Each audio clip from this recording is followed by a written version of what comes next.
Hi, friends.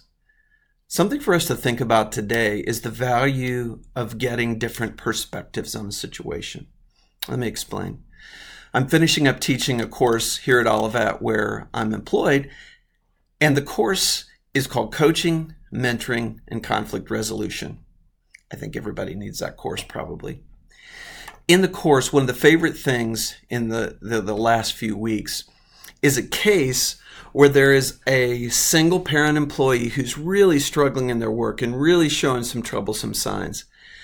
And the thing that I love about this case is that it's sectioned into three perspectives. One is her perspective. A second one is her boss's perspective, who doesn't know all the information, can just see what they see. And then the third perspective is an HR person at their company who knows a bit more of the private behind the scenes information that is really weighing heavily on the employee. And I love it because it reminds us that there are multiple perspectives of any issue or any problem or any challenge. So my encouragement today is to remember that my perspective is just one of the perspectives, and it's not the only one, and that there's always something else we don't know.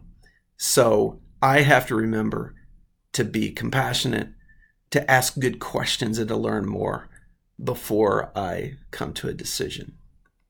Have a good day.